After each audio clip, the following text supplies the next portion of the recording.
Como siempre hubo quilombo en la Argentina, el gobierno de Perón no podía ser una excepción. Por eso hoy, entre los resumos así nomás, versión berreta, presentamos el peronismo, los primeros dos gobiernos. Todo arranca en el periodo de 1930 a 1943, cuando la política argentina era un robo a cuatro manos. Básicamente, el gobierno ganaba aplicando fraude político, no le daba bola a la población y hacía lo que les convenía a ellos y sus aliados políticos y económicos. Además, con la guerra mundial había alto bolonqui económico, ya que no exportábamos un carajo y el intercambio era casi inexistente. Casi. En esta situación, teníamos que rebuscárnosla con la industria nacional, que era deplorable. El 4 de junio de 1943 se picó todo. El presidente de turno, Castillo, estaba por terminar su mandato y quería designar a su sucesor, Costas, lo cual causó revuelo en la población. A Castillo se le venía la noche. La noche, la oscura, la indicada. Los chetovich conservadores sabían que no tenían chance de seguir en el poder. A los militares les jodía que Costas sea alto tibio y los partidos de izquierda por el perfil de cheto de country de Costas. Entonces se le pusieron todos en contra y lo destituyeron. Y al que no le gusta, que se joda. Como consecuencia, los milicos, que algunos pertenecían al GO, Grupo de Oficiales Unidos, incluido nuestro personaje estrella, Juancito Perón, alias El Facha, adquirieron poder y tenían lugar en las decisiones del gobierno. Acá fue cuando Perón se hizo re farándula. Todavía no era presidente, pero a cargo de la Secretaría de Trabajo y Previsión, pudo establecer una legislación que satisfacía las necesidades de los trabajadores. Todos se volvieron locos con Perón. Se les otorgaron 8 horas diarias de trabajo, una indemnización obligatoria ante un despido sin causa, un salario mínimo, se mejoraron las condiciones de vida y de trabajo de los peones, vacaciones anuales pagas y muchos merecidos derechos. Ok, polilla. El presidente gobernando en aquella época, Ramírez, no arreglaba ni con Estados Unidos ni con Inglaterra, ya que su ideología correspondía más a la de Alemania. Alto Gil. A los militares y conservadores no les gustaba nada.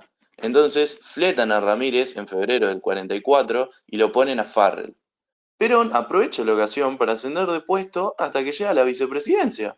A todo esto, ya era vicepresidente, ministro de guerra, secretario de Trabajo y Previsión y, ya que estamos, médico, abogado, ingeniero químico, entrenador Pokémon, espía ruso, embajador de la ONU, sensei de Club Penguin y buena persona.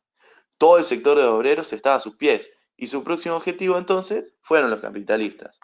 Pero estos no entendieron muy bien lo que pasaba, porque Perón les decía que el capitalismo iba a triunfar y todo el chamullo, mientras que le daba todas las comodidades a los obreros.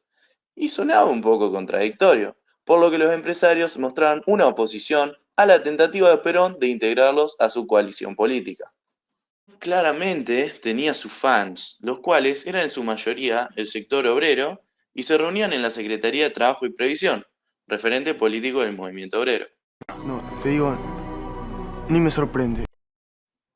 En el otro lado del ring, la oposición estaba conformada por todos los partidos políticos, estudiantes universitarios, empresas y sectores medios, quienes conformaban una alianza social y política alrededor de la Corte Suprema de Justicia. A su vez, creció la posición de Perón dentro del ejército en los núcleos nacionalistas y católicos más conservadores. Alto bardo mal. Una ofensiva contra el gobierno, liderada por los conservadores, se fue constituyendo, culminando en una marcha que logra meter preso a Perón y destituirlo de todos sus cargos. Acá se pone picante. Los perritos de Perón saltan a defenderlo y arman quilombo, huelgas, paros, movilizaciones, hasta que logran que lo saquen de prisión. Antes de ser liberado, tiene una lista de exigencias que pide que se cumplan. Su propio gabinete con gente en su partido y elecciones libres. Luego de ser concedidas, mediante una radio, logra hablar para calmar a los protestantes. Porque interpreto este movimiento colectivo como el renacimiento de una conciencia de los trabajadores. Una conciencia de los trabajadores que es lo único que puede hacer grande e inmortal la patria. Una semana después del 17 de octubre, un grupo de obreros peronchos Crearon el Partido Laborista, que luego de las elecciones pasó a llamarse Partido Peronista. Mientras tanto, los opositores formaron la Unión Democrática con apoyo de Estados Unidos. ¿Qué es lo que pasa acá? En las elecciones del 24 de febrero de 46, la fórmula peronista obtuvo el 52% de los votos y, dato de color, obtuvo la mayoría de la Cámara de Diputados y Senadores. En su primer gobierno, desarrolló un plan quinquenal destinado a incentivar el crecimiento de la industria interna y aumentar el nivel de profesionalización de los empleados.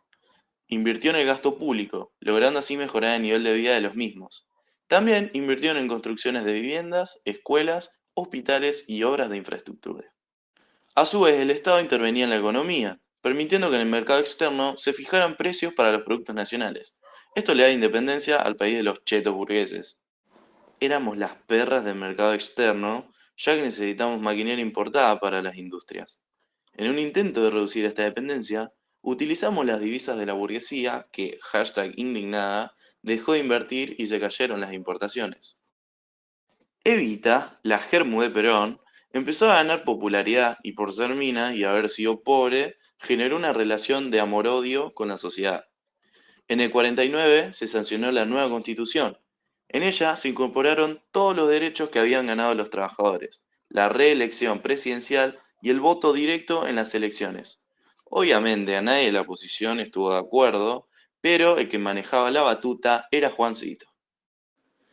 Parecía que los trabajadores le iban a rechupar las medias a Perón, pero no.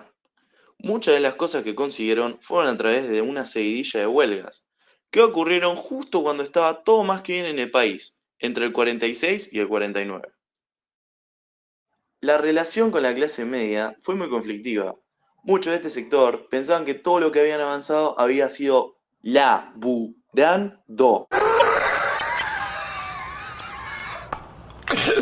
Además, les rehinchó a las bolivianas la presencia de todas partes de la imagen de Perón y Evita como si fueran papá y mamá Noel.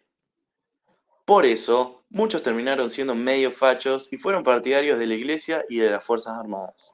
En estos dos gobiernos se amplió la participación política de las grandes masas y se legalizó el voto femenino. Igual, digamos todo, también hubo una gran persecución hacia los zurdos. El escenario político en Argentina era un quilombo.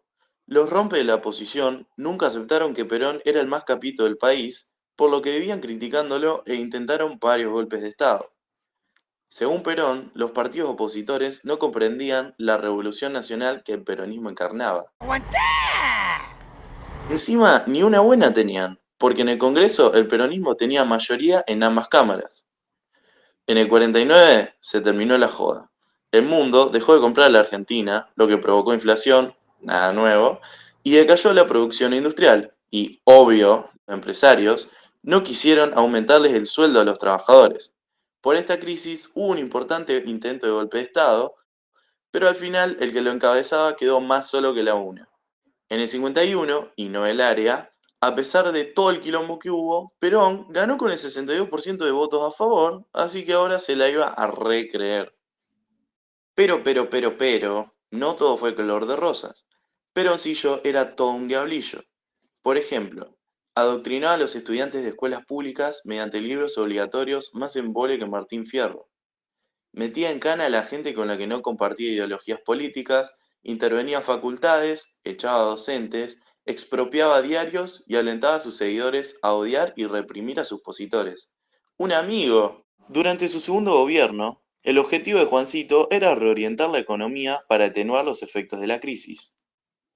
Se puso en marcha su segundo plan quinquenal, mediante el cual se intentó poner un stop a la inflación, haciendo convenios con trabajadores, mediante los cuales se congelaban los precios para bancar la industria nacional.